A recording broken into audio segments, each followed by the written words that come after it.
What have you seen from Colorado's offense this year? Obviously, Shador is having a great season, but just from your perspective as a linebacker, just what have you seen? No doubt, yeah. I for sure have seen a lot of explosive plays, especially, Shador back there leading that offense just like he should be, you know what I mean? And, they have a great running back in the backfield as well. He has a lot of speed, and then they also have a lot of great skill positions, I should say. For the linebacker room, how Dan talked about it too, but just how important it is to keep Shador in the pocket and try to limit his ability to go outside and make plays there. How important is that for you guys as a linebacker room?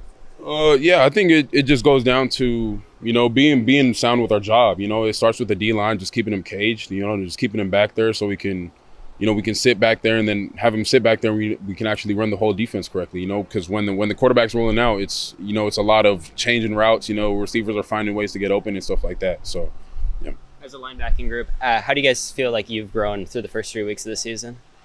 I'd for sure have to say, just leading the defense more, getting the guys aligned and adjusted. That's something that Tosh, counts on us to do a lot, you know what I mean? And me as a leader, just little things like that, just getting the defense more aligned and adjusted. You being a leader now this year more on the defensive side, this game being probably the best offense you've played so far this season. Is there more, focus or attention to detail, when looking at film against Colorado? You mentioned, Shador and all the playmakers they have. And then also, the absence of Travis Hunter for Colorado's offense, maybe just speak on what impact that makes for you guys on defense.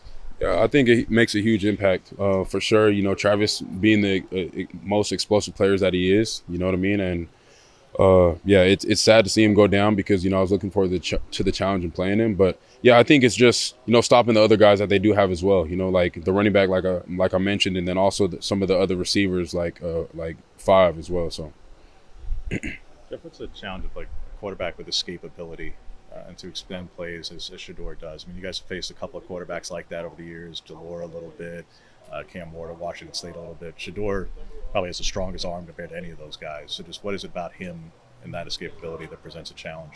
Yeah, I think just his ability to, escape but still be looking to pass, not just, run first. But yeah, just plastering in the back end and then also keeping the roof back there because he's also looking to escape, but then sometimes he will run. Don't get me wrong, but sometimes he'll escape but still get the ball down the field.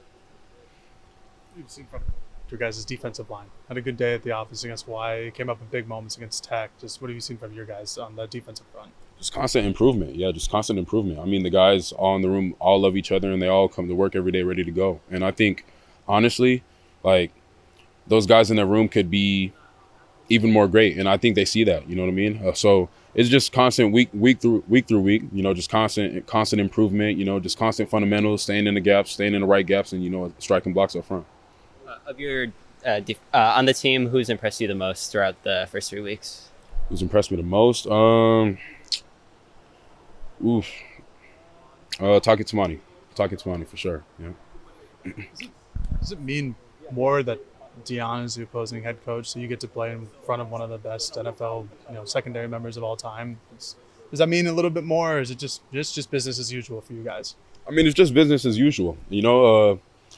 Great coach, great coach and great player as well. So, yeah, I kind of grew up watching Dion as well. So it's kind of a surreal moment to be seeing him on the field this weekend. But yeah, I mean, just got to keep the main thing. So.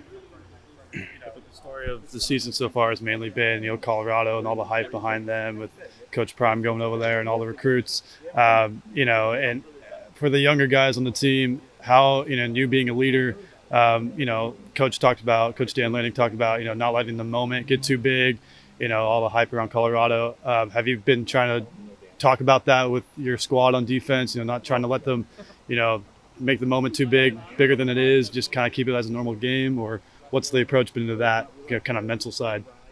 Yeah, this week I didn't really have to. I mean, all the guys really on the defensive side already knew what it was. We got to keep the main thing, and it's just got to be business. Week through week we're going to see elite teams in the Pac-12, and we're going to face elite quarterbacks. So yeah, just keeping the main thing, and you know what I mean. Just it's another game for us. What's it going to be like playing in front of that crowd on Saturday? Sold out crowd is what I heard, so I think it's going to be amazing because Austin's always rocking. So I'm you know what I mean. I'm excited for it. Gonzo went through this a year ago. Do you pick up that this means a little something to Nico this week? Yeah, just a little bit. Yeah, because him coming from over there, very recently actually, I think it's going to mean a lot to him, and I think he's going to play his heart out. So. Coach talked a lot about the penalties, and now you haven't personally committed any, but what is the accountability that he's trying to put in this week in particular? You talked about it at the last game. He's not going to keep doing the same thing. So for the front seven guys, for some of those post-snap penalties he's trying to address and root out, what are some of the things that are trying to be instilled this week to stop them from happening? Yeah, I mean, it's just little things like, post-snap penalties, like, scuffling and little things like that, things that we can literally control. So, yeah, we just got to control what we can control, and, we got to keep our poise too. Sometimes, those little penalties in these past 3 weeks have been, just little things that we know we can control, and, we'll go back and look at the film, and then, like, we literally already know where we messed up at. So, just keeping the main thing. I'm always curious. You mentioned the sold-out crowd that it's going to be on Saturday. You can hear them when you're on the field. How much of, is that much more of an energy boost, especially in those big third, fourth down situations? I mean, how much do you feed off that crowd energy? Oh, I do for sure, 100%, especially me on the defensive side of the ball. I mean, it hurts it helps the defense because the offense, they got to be out there, they might go to a silent cadence or little things like that. So I think, playing at home, I love playing at home on the defensive side of the ball because, I got to communicate even louder, which I love to do. So just playing with a lot of energy. I play with a lot of energy, and I like the energy just being surrounded me.